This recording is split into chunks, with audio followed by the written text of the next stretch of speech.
Good afternoon. Welcome to doctors time. పూర్వం ఆహార పద్ధతుల్లో చాలా నియమాలు ఉండేవి. ఎన్ని ఆరోగ్య సమస్యలు వచ్చినా తట్టుకునేవారు. కానీ ప్రస్తుత ఉరుకుల పరుగుల జీవితంలో సరైన ఆహార నియమాలు పాటించక రకరకాల వ్యాధుల బారిన పడుతున్నారు. ముఖ్యంగా ఈ మధ్యకాలంలో ఎక్కువ శాతం వినిపిస్తున్న సమస్య పైల్స్.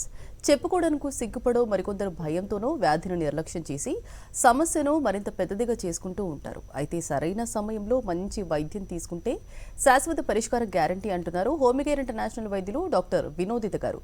పైల్స్, ఫిషర్, ఫిస్టులా లక్షణాలు ఎలా ఉంటాయి, ఎలా నయం చేసుకోవచ్చు, హోమియోపతిలో ఎలాంటి చికిత్స ఉంది, ఇలాంటి మరిన్ని వివరాలు వారిని అడిగి తెలుసుకుందాం. అలాగే మీరు కాల్ చేసిన నంబర్లు 0402330 అండ్ 716. హలో డాక్టర్, ముందుగా చెప్పండి, అసలు పైల్స్ అంటే ఏంటి, ఎలాంటి రీజన్స్ ఉంటాయి, ఎవరిలో ఎక్కువ చూడొచ్చు? ఓకే, సో ఫస్ట్ పైల్స్ అంటే ఏంటి అంటే ప్రతి ఒక్క ఆర్గాన్కి మనకి రక్త కణాలు ఉంటాయి, రక్త సప్లై చేయడానికి, బ్లడ్ సప్లై కోసం. సో కింద మనకి యానల్ ఏరియాలో అంటే మలం పాస్ చేసే ఏరియా దగ్గర మనకి వెయిన్స్ అనేవి ఉంటాయి అన్నమాట. సో ఇవి ఒక కుషన్ మాదిరిగా పనిచేస్తాయి అన్నమాట. అంటే మనకి బయట ఎక్స్టర్నల్గా మనము ఒకవేళ మలం పాస్ చేసినప్పుడు వాటి కోసం కొద్దిగా కుషన్ లాగా వితౌట్ ఎనీ పెయిన్ పాస్ అవ్వడానికి మనకి యూజ్ అవుతూ ఉంటాయి అన్నమాట. అండ్ ఆల్సో అక్కడ ఉన్న స్ట్రక్చర్స్ని ప్రొటెక్ట్ చేయడం కోసం కూడా. సో యూజువలీ ఇప్పుడు ఏమవుతుందంటే ఈ పైల్స్లో మెయిన్గా అక్కడ ఎక్కువ స్ట్రెయిన్ పడడం వల్ల, లేదంటే ఎక్కువగా ప్రెషర్ పెట్టడం వల్ల కానీ, డ్యూ టు డిఫరెంట్ కాజెస్ వల్ల కానీ ఇవేంటంటే ఈ వెయిన్స్ అనేవి వాయటం జరుగుతుంది. సో ఈ వాచిన వెయిన్స్ ఏవైతే ఉన్నాయో ఇంకా ఎక్కువగా ప్రెషర్ పెట్టడం వల్ల అవేంటంటే బయటికి ఒక స్కిన్ ట్యాగ్ మాదిరిగా బయటికి వస్తూ ఉంటాయి అన్నమాట. సో వీటిల్ని పైల్స్ అని అంటూ ఉంటాము. సో ఒక వాచిన వెయిన్స్ ని మన ఒక స్కిన్ ట్యాగ్ ద్వారా బయటికి రావడాన్ని దాన్ని పైల్స్ అని అంటూ ఉంటారనమాట. సో దీనికి మనకి డిఫరెంట్ కాజెస్ ఉంటూ ఉంటాయి. సో మెయిన్గా కాజెస్ చూసుకున్నట్లయితే so usually constipation is the main cause అనమాట. అంటే మలబద్ధకం అనేది మెయిన్ అనమాట. దాంతోపాటు మనకి హైపోథైరాయిడిజం కానీ, డయాబెటీస్ కానీ, పీసీఓడి కానీ, ఎక్కువగా సీడెంటరీ లైఫ్ అంటే కూర్చుని ఉండే పనిలో ఎక్కువగా ఉంటే గనక దానివల్ల, అండ్ ఆల్సో ఒకవేళ స్పైనల్ ఇంజురీ ఏదైనా జరిగితే దానికి ఒకవేళ ఆపరేషన్ చేసి ఉంటే గనక పోస్ట్ ఆపరేటివ్ చేంజెస్ వల్ల రావచ్చు, లేదంటే స్పైనల్ ఇంజురీ వల్ల కూడా అది సహజంగా వచ్చే ఛాన్సెస్ ఉన్నాయి. And also different types of intestinal diseases కానీ, ఇన్ఫెక్షన్స్ వల్ల కానీ, ఐబిఎస్ కానీ, లేదంటే మనకి కాన్స్ డిసీజ్ కానీ. సో ఇట్లాంటి డిసీజెస్ వల్ల ఏంటంటే మనకి బోవెల్ మూమెంట్ ఏవైతే ఉంటుందో అది ఆల్టర్ అవుతూ ఉంటాయి అన్నమాట. అంటే నార్మల్గా మన ఇంటెస్టైన్స్లో ఏంటంటే మనం తిన్న తర్వాత ఆ ఫుడ్ అనేది పాస్ అయ్యి అక్కడ నుంచి ఏదైనా అవసరమైనది మన బాడీ అబ్జార్బ్ చేసుకొని మిగతావన్నీ బయటకి నెట్టేస్తూ ఉంటుందన్నమాట. సో అక్కడ మనకి మూమెంట్ అనేది ఉంటుంది. సో ఆ మూమెంట్ అనేది ఒకవేళ ఎక్కువగా ఉంటే లేదంటే తక్కువగా ఉంటే మోషన్లో చేంజెస్ జరగడం, దానివల్ల కాన్స్టిపేషన్కి ల్యాండప్ అవ్వడం, అండ్ మళ్ళీ ప్రెషర్ పడడం వల్ల పైల్స్కి ల్యాండప్ అవుతూ ఉంటారనమాట. సో ఇవన్నీ కాజెస్ అనమాట. అండ్ మెయిన్లీ దీనిలో 2 టైప్స్ ఉంటాయి. ఫస్ట్ వచ్చేసి మనకి ఇంటర్నల్ పైల్స్, అంటే మనకి ఏదైతే వాచిన కణాలు ఏవైతే ఉన్నాయో అవి లోపలే ఉండటం జరుగుతుందన్నమాట. అండ్ దాంతోపాటు ఎక్స్టర్నల్ పైల్స్ అనమాట. ఎక్స్టర్నల్ అంటే బయట ఉండడం, ఆ స్కిన్ ట్యాగ్ అనేది బయటికి రావడం. సో ఇవన్నీ 2 టైప్స్ ఉంటాయి అన్నమాట. సో దీనికి లక్షణాలు మళ్ళీ వేరే గ్రేడ్స్ ప్రకారంగా ఉంటాయి అన్నమాట. ఓకే అండి, పైల్స్ ఒక్కసారి వస్తే మళ్ళీ తగ్గే ఛాన్స్ ఉందా లేదా?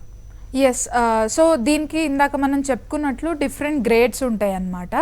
సో మెయిన్గా గ్రేడ్ 1, గ్రేడ్ 2, గ్రేడ్ 3 వరకు ఏంటంటే మనకి మెడిసిన్స్ తోటి క్యూర్ అయ్యే ఛాన్సెస్ ఉంటాయి. అండ్ గ్రేడ్ 1 దగ్గర ఏంటంటే మనకి వితౌట్ టేకింగ్ మెడిసిన్స్ మనము ఓన్లీ డైట్ చేంజెస్ చేసుకోవడంతో మనకి ఇది సహజంగా క్యూర్ అవుతూ ఉంటుంది. అండ్ ఆల్సో ఆ డైట్ అనేది ఓన్లీ అప్పటికే కాకుండా ఈవెన్ ఫర్దర్గా కంటిన్యూ చేస్తే వాళ్ళకి ఆ చేంజెస్ ఫర్దర్గా గ్రేడ్స్ పెరగకుండా ఉంటుందన్నమాట. సో మెయిన్గా ఈ గ్రేడ్ 1లో ఏంటంటే మనకి పైల్స్ అనేది పెయిన్లెస్ బ్లీడింగ్ అనమాట. పెయిన్ లేకుండా బ్లీడింగ్ అనేది చూస్తూ ఉంటాము గ్రేడ్ 1లో.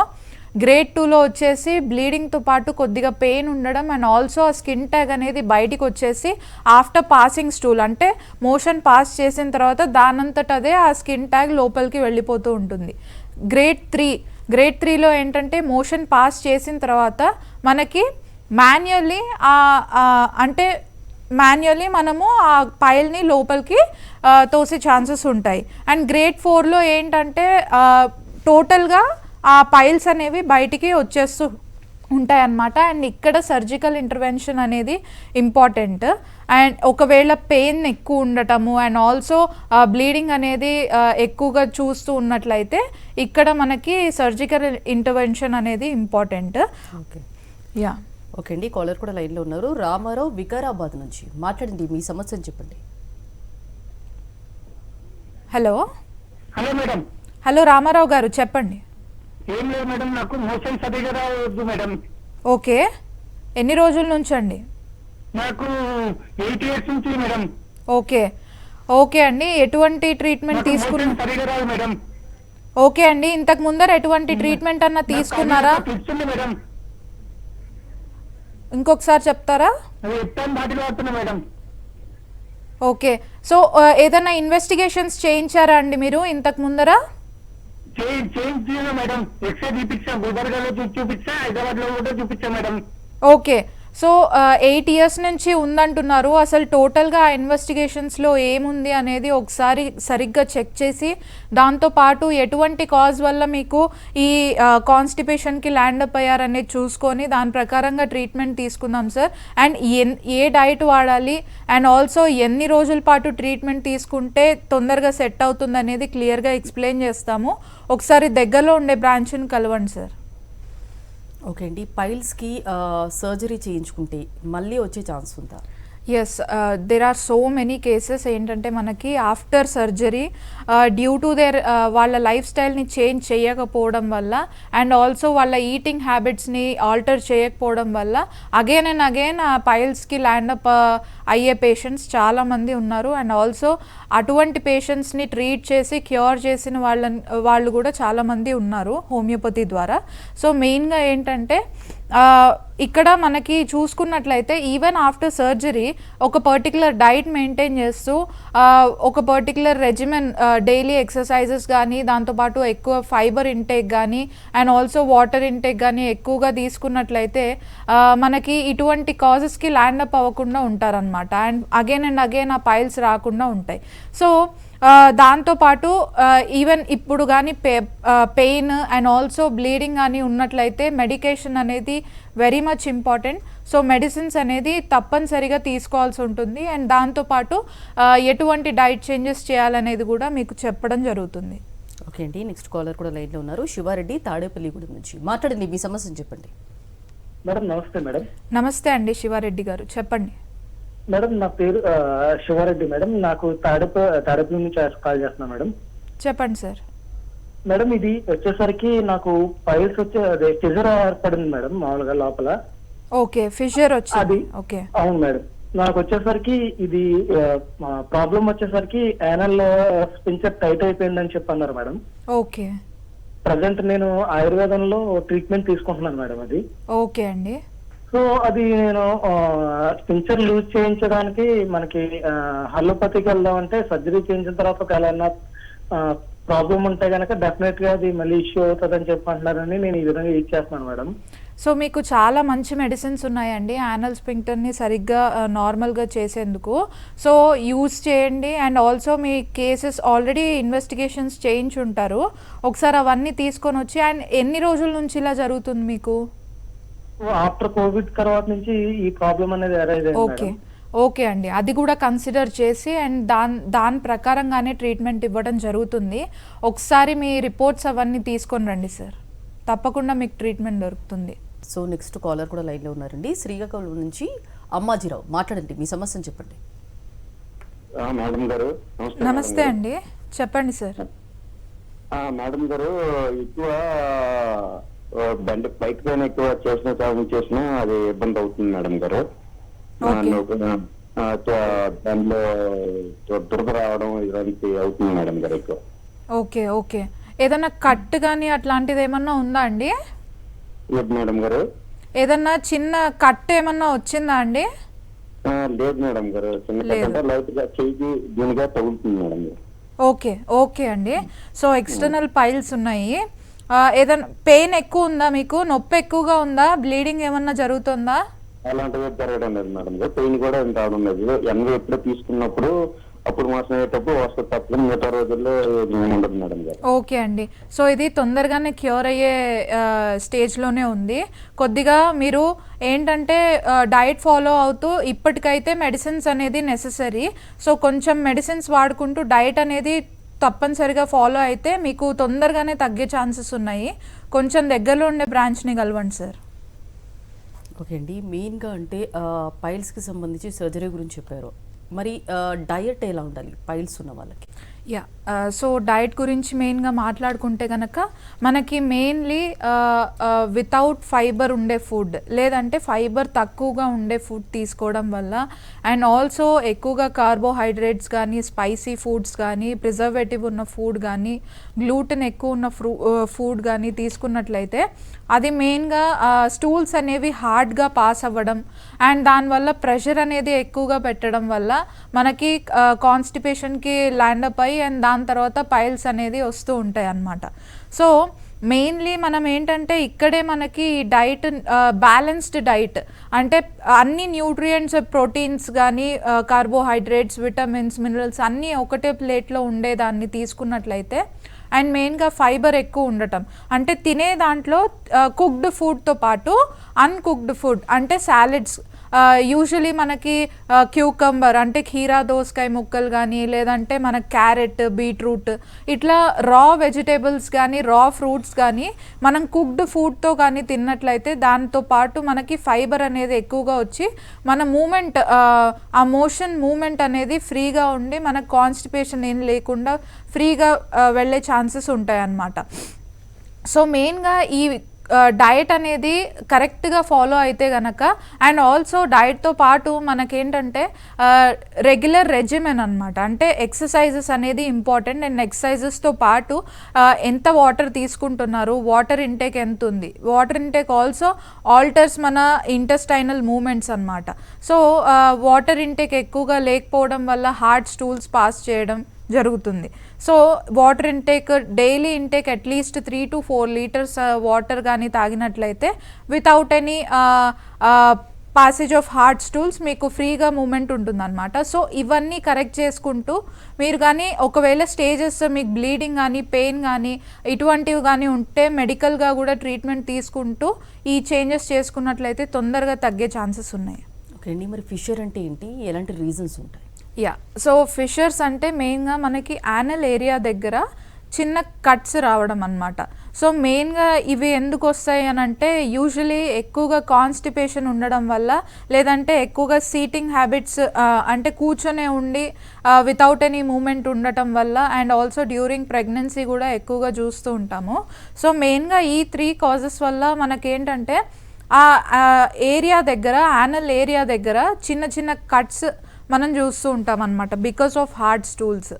సో ఈ కట్స్ అనేది స్టార్టింగ్ ఒక చిన్న సూపర్ఫిషియల్ లెవెల్లో ఉంటే అంటే పైననే ఉంటే కనుక తొందరగా హీల్ అయ్యే ఛాన్సెస్ ఉంటాయి.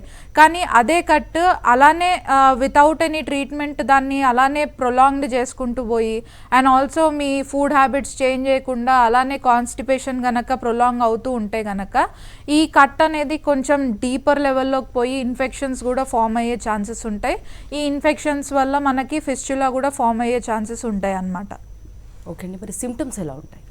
సో మెయిన్గా జనరల్ ఫిజికల్ ఎగ్జామినేషన్లో మనకి కట్ అనేది చూస్తూ ఉంటాము అండ్ ఆల్సో ఆ కట్ వల్ల severe pain while passing stool అనమాట. అదండ్ సేమ్ లైక్ మనకి నీడిల్స్తో గుచ్చినట్టు కానీ పిన్స్తో గుచ్చినట్టు కానీ అటువంటి పెయిన్ ఉంటుంది. సో అండ్ ఆ పెయిన్తో పాటు some times it bleeds also. ఒకవేళ డీపర్ లెవెల్ కట్ ఉంటే కనుక బ్లీడింగ్ అనేది చూస్తూ ఉంటాము. ఈ పెయిన్ అనేది అట్లీస్ట్ స్టూల్ పాస్ చేసిన ఒక 1 hour వరకు కూడా ఉండే ఛాన్సెస్ ఉంటాయి లేదంటే ఇంకా ఎక్కువ టైం పీరియడ్ వరకు కూడా ఉండే ఛాన్సెస్ ఉంటాయి అన్నమాట. సో కొద్దిగా సూపర్ఫిషియల్ లెవెల్ కట్ ఉన్నప్పుడే కొంచెం జాగ్రత్తలు తీసుకున్నట్లయితే ఫర్దర్గా అది ఇంకా డీపర్ లెవెల్లోకి పోకుండా ఉంటుంది. ఓకే అండి, దీనికి అంటే పర్టికులర్గా డయట్ అనేది ఏమైనా ఉంటుందా? సేమ్ ఇందాక మనం పైల్స్కి చెప్పుకున్న డైట్ అదే సరిగ్గా ఫాలో అయితే కనుక ఈ ఫిషర్స్ అండ్ ఫిస్టులాకి పైల్స్, ఫిషర్స్, ఫిస్చులా మూడిటికి ఒకటే డైట్ అండ్ ఆ ఒకటే డైట్ సరిగ్గా ఫాలో అయితే వీటికి ల్యాండ్ అప్ అవ్వకుండా ఉంటాము. అండ్ మెయిన్లీ ఈ కండిషన్స్లో ఫిషర్స్ కానీ ఫిస్చులా కానీ ఉండే కండిషన్స్లో మెయిన్గా యానల్ హైజీన్ అనేది వెరీ మచ్ ఇంపార్టెంట్ అనమాట. సో యానల్ హైజీన్ మెయింటైన్ చేయకపోతే అక్కడ ఇన్ఫెక్షన్స్ ఎక్కువగా ఫామ్ అయ్యి ఇంకా మనకి ఆ డీపర్ లెవెల్ కట్లో ఇంకా ఇన్ఫెక్షన్స్ ఫామ్ అవుతూ పస్ అనేది బయటికి రావడము, ఇచ్చింగ్ ఎక్కువగా ఉండడము, దాంతోపాటు వేరే వేరే ఇన్ఫెక్షన్స్ రావడం అనేది చూస్తూ ఉంటాము. ఓకే అండి, మరి ఫిస్టులా అంటే ఏంటి, అలాగే ఎలాంటి రీజన్స్ ఉంటాయి? సో మెయిన్గా ఫిస్టులా అంటే ఒక చిన్న కనెక్షన్ అన్నమాట. సో మెయిన్గా మన స్కిన్ నుంచి లోపలికి ఒక చిన్న కనెక్షన్ లాగా, ఒక టన్నల్ లాగా ఫామ్ అయ్యి ఎందుకు ఫామ్ అవుతుంది, ఫస్ట్ మనకి మెయిన్గా వితౌట్ హైజీన్ లెవెల్ సరిగ్గా మెయింటైన్ చేయకపోతే ఒక చిన్న పింపుల్ లాగా ఫామ్ అవ్వడం, ఆ పింపుల్ అనేది అందులో పస్ ఫామ్ అయ్యి ఆ పస్ వల్ల ఒక చిన్న టనల్ ఫామ్ అవుతూ పోయి ఆ టనల్ లోపల నుంచి మనకి ఇన్ఫెక్షన్ అనేది బయటికి వస్తూ ఉంటుంది అన్నమాట. సో ఇది మనకి ఈ యానల్ ఫిస్టులా ఏంటంటే ఒక ఏరియా నుంచి ఇంకొక ఏరియాకి కనెక్షన్ ద్వారా ఇన్ఫెక్షన్ మనకి ఇక్కడ నుంచి డీపర్ లెవెల్లోకి పోయి వేరే ఆర్గన్స్ని కూడా ఎఫెక్ట్ చేసే ఛాన్సెస్ ఉంటాయి అన్నమాట. చుట్టుపక్కల ఏదైతే మనకి ఏరియాస్ ఉంటాయో ఆ ఏరియాస్ని కూడా ఎఫెక్ట్ చేసే ఛాన్సెస్ ఉంటాయి. సో మెయిన్గా ఇక్కడ మనకి సిమ్టమ్స్ ఏముంటాయంటే పస్ అనేది రావడం జరుగుతుంది. సో ఆ పస్ సేమ్ లైక్ ఒఫెన్సివ్ అంటే చాలా దుర్గంధమైన వాసన రావడము అండ్ ఆల్సో దాంతోపాటు బ్లడ్ కూడా కొన్నిసార్లు రావడము, ఈవెన్ విత్ ద బ్లడ్ మనకి ఎక్కువగా వాటరీ డిశ్చార్జ్, లేదంటే ఒకవేళ కూర్చునే ఉండే పనులు చేస్తున్నట్లయితే వాళ్ళకి ఏంటంటే వాళ్ళ ఇన్నర్ పార్ట్స్ అనేవి తడిసిపోవడము. సో ఇది మెయిన్గా ప్రెజెంటింగ్ కంప్లైంట్స్గా చూస్తూ ఉంటాం అన్నమాట. సో దీంతో పాటు even they complain about pain while passing stool and also sometimes bleeding కూడా ఉంటుందన్నమాట. So these are the main symptoms in the fistula. So okay అండి, కాలర్ కూడా లైన్లో ఉన్నారు. శ్రీకాకుళం నుంచి రాజు, మాట్లాడండి, మీ సమస్యను చెప్పండి. నమస్తే మేడం గారు. నమస్తే అండి రాజు గారు, చెప్పండి. మీ కేసు నుండి మేడం నాకు పెయిన్ వచ్చింది, తగ్గిపోయింది మేడం. పెయిన్ వచ్చింది అండ్ తగ్గిపోయింది, ఆటోమేటిక్ తగ్గిపోయింది మేడం. ఓకే. దాంతో పాటు ఏంటంటే ఇప్పుడు అంటే పాయు ద్వారా వైట్ చీమ్ లాంటిది అప్పుడప్పుడు వస్తుంది మేడం. ఓకే, మోషన్ నుంచి చీము లాంటిది వస్తుందా అండి, లేదంటే మోషన్ నుండి కావట్లేదు మేడం, ఓకే ఓకే కూర్చున్నప్పుడు అలాగా వస్తుంది మేడం. ఓకే అండి. సో ఎన్నర్లో అయిపోతుంది madam. Okay, so fistula problem ఉన్నట్టుంది సార్. ఇది ఎన్ని రోజుల నుంచి ఇట్లా ఉంది మీకు? మధ్యకాలంలో ఒక 3 days అవుతుంది మేడం. 3 days నుండి ఇది వస్తుంది. ఓకే అండి, సో ఇన్ఫెక్షన్ ఉన్నట్లుంది అండ్ ఆల్సో ఈ పస్ ఫార్మేషన్ ఉంది కాబట్టి ఇది తగ్గడానికి టైం పట్టినా కూడా మీకు కొంచెం ప్రికాషన్స్ అనేది ఫాలో అయితే తొందరగానే తగ్గుతుంది. అండ్ ఆల్సో మెడికల్ ట్రీట్మెంట్ తోటి ఏంటంటే మీకు ఫర్దర్గా మళ్ళీ ఇది రాకుండా ఉండేలాగా మేము చూసుకుంటాము. ఒకసారి దగ్గరలో ఉండే బ్రాంచ్ని కలవండి సార్. ఓకే అండి, పైల్స్, ఫిషర్, ఫిస్టులా అంటే ఈ మూడిట్లో చూసుకుంటే ఏది ఎక్కువ కాంప్లికేటెడ్? సో మెయిన్గా మనకి ఫిస్టులా అనేది మెయిన్లీ చాలా ఎక్కువగా కాంప్లికేటెడ్ ఇష్యూ అండ్ ఆల్సో చూసుకున్నట్లయితే piles is also equally complicated. So మెయిన్గా మనకి ఫిస్టులా అండ్ పైల్స్లో ఎక్కువగా పెయిన్ ఉంటుంది అండ్ ఆల్సో ఇబ్బందికరంగా వాళ్ళు కూర్చోడానికి కూడా సరిగ్గా రాకుండా అండ్ ఇబ్బందిగా నుంచోడానికి కూడా వాక్ చేయడానికి కూడా సరిగ్గా లేకుండా ఉండే పేషెంట్స్ చాలామంది ఉన్నారు. సో మెయిన్గా మన డే టు డే యాక్టివిటీస్ని ఆల్టర్ చేస్తున్నప్పుడు ఆబ్వియస్లీ అది మనకి ఇబ్బందిగానే ఉంటుంది. కాబట్టి దీనివల్ల వాళ్ళ దృష్టి అంతా like they may also land up in to anxiety are depression. ఒకవేళ చాలా లాంగ్ టర్మ్లో కనుక ఉంటే, తగ్గకుండా ఉంటే, వితౌట్ ఎనీ ట్రీట్మెంట్ తీసుకోకుండా ఉంటే కనుక they may land up in to anxiety and depression also. So మెయిన్గా స్టార్టింగ్ స్టేజెస్లో ఉన్నప్పుడే దీన్ని కరెక్ట్ చేసుకున్నట్లయితే సో ఎటువంటి కాంప్లికేషన్స్ లేకుండా మళ్ళీ రీఅక్కర్ కాకుండా చూసుకోవచ్చు. ఓకే అండి, మరి వీటికి ఇన్వెస్టిగేషన్ ఏ విధంగా చేస్తారు? సో ఇన్వెస్టిగేషన్ పార్ట్స్కి వచ్చినట్లయితే మెయిన్గా మనకి జనరల్ ఫిజికల్ ఎగ్జామినేషన్లో మనకి ఎక్స్టర్నల్ పైల్స్ కానీ ఫిషెస్ కానీ ఫిస్టులా కానీ వీ కెన్ ఎగ్జామిన్. అది కాకుండా మనకి ఇంకా ఎక్కువగా డీపర్ లెవెల్లో ఎక్కడి వరకు ఎక్కడి వరకు ఇన్ఫెక్షన్ ఉంది అండ్ ఎంత స్టేజ్లో ఉంది తెలుసుకోవాలని అనుకుంటే, అండ్ ఆల్సో ఇంటర్నల్ పైల్స్ ఉన్నాయా లేదా అనేది తెలుసుకోవాలని అనుకుంటే rectoscopy, colonoscopy and also ఫిస్చులోగ్రామ్. So ఇవన్నీ తీయించినట్లయితే ఎంత డీపర్ లెవెల్లో ఉన్నాయి అండ్ ఏ గ్రేడ్లో ఉంది అండ్ ఎన్ని రోజులు పడుతుంది తగ్గడానికి అనేది మనకి తొందరగా తెలిసే ఛాన్సెస్ ఉంటుంది. అండ్ ఆల్సో ట్రీట్మెంట్ పార్ట్ కూడా ఈజీ అవుతుంది అనమాట.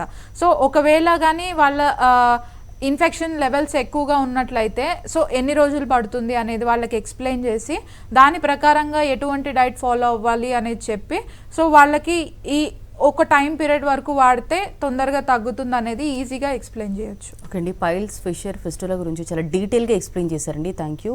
ఇది బట్టి doctors time. Next news updates ఉంటాయి. Stay tuned to Sakshi.